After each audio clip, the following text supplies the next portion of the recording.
Hello, here we are with an unboxing and hands-on with the LG G Watch. So this is one of the first Android Wear watches. So it's not really a smartwatch anymore. Well, it is. It has smart features in the sort of shape and form factor of watch, but it's going to be known as an Android Wear device rather than the smartwatches we've seen of the past.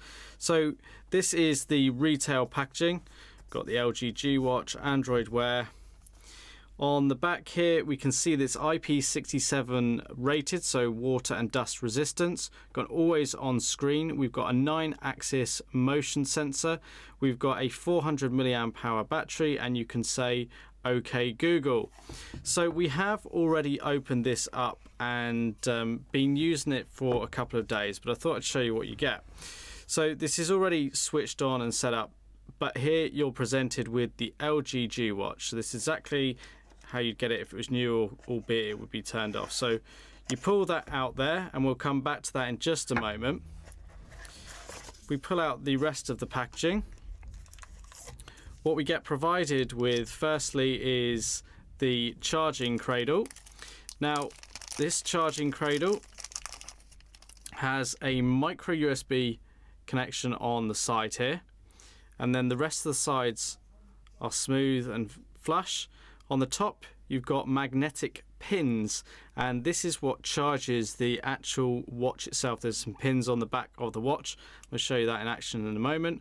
On the back, what's quite interesting to see here is you've got a removable piece of plastic, but under that is sort of double-sided tape, so you can actually stick this down on a surface and keep it nice and secure in place. But it's nice little handy charging cradle there, not too unsightly. We then get a 3-pin UK mains adapter with USB port on the other end, of course, because this is a UK product. Also included is a USB to micro USB cable, so for connecting the mains adapter there to the charging cradle. And then lastly, we just get this small quick start guide which explains how to get up and running basically. So let's take a look at the watch itself then. Okay, so here we are. Here is the Android Wear, the LG G Watch. So we've got the main part of it in the middle. Let's start on the back here. So you can see we've got the LG logo. Down here we've got the charging pins, and then we've got some regulatory information. So at this point I'll just bring in the charging cradle, and you can see how the pins line up, and then this sits on top there and magnetizes in place. So you can see now I'm holding the watch with the charging dock still attached, and then that sits on a desktop like so, and you can charge it via connecting the micro USB cable. Pulls out quite easily but sits quite firm. You can actually feel the magnets pulling it in. It's a nice sort of design there. So we've then got a 22mm silicone wristband. Now you can change this for a band of your preference, so if you want a different color, or you might want a leather or metal, you can do that. You can go to a jeweler's and just get a different band, or order it online and change it yourself, or get a professional to do it for you. So on the front here then we do have a 1.65 inch IPS LCD display. It has a resolution of 280 by 280, so it's a square screen. And yes, it's low resolution, but for something you wear on your wrist, I personally think that that is enough. Inside here, under sort of the back cover, you've got all the internal workings. It's powered by a 1.2 GHz processor. There's 4 GB of internal memory, 512 megabytes of RAM. It weighs in at 63 grams, and of course you've got the 400 milliamp hour battery. Now this will work with Android devices running Android version 4.3 or higher. You do need to download an Android Wear app onto your device, which we've downloaded here.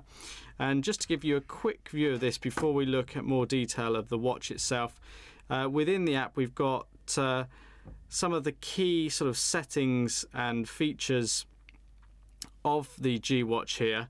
we've got the connectivity tool up at the top here, so we can connect or disconnect. It pairs via Bluetooth. We can go into the settings and control different elements here. Now this is, at the time of the recording, still expanding. Over the coming weeks and months this is all going to change as developers bring out different apps and tie in the Android Wear products that bit more to your mobile devices. So what you see now may not be what you get in 2 or 3 months time. There'll be a lot more.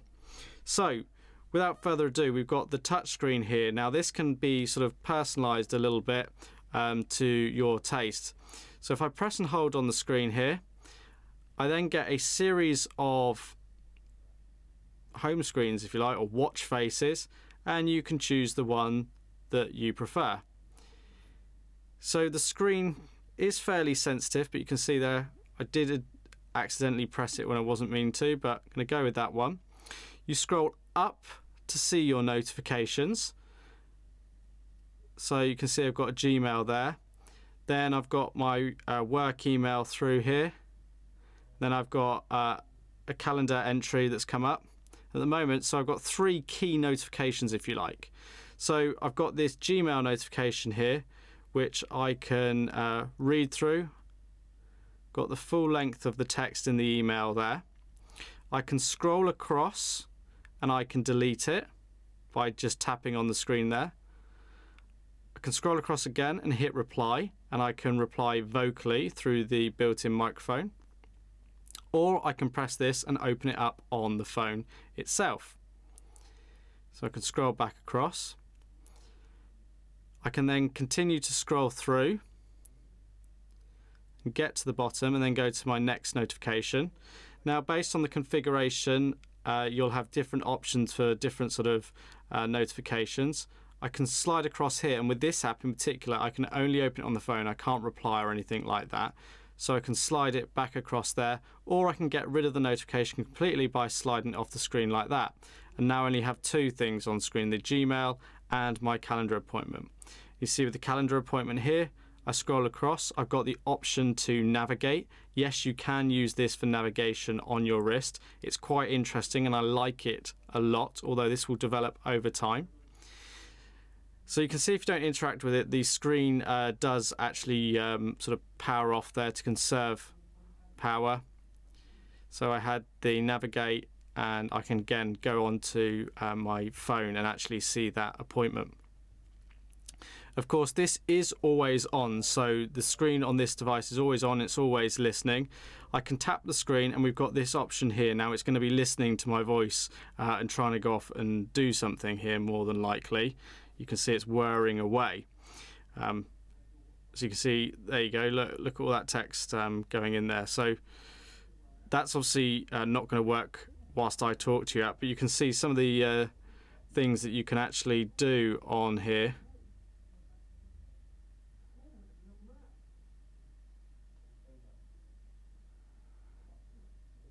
So to just give you an idea,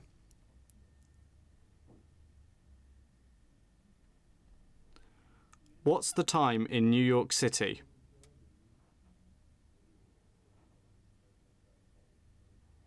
And there is the result. Now, depending on what you ask will depend on what it brings back, obviously. Show me my steps.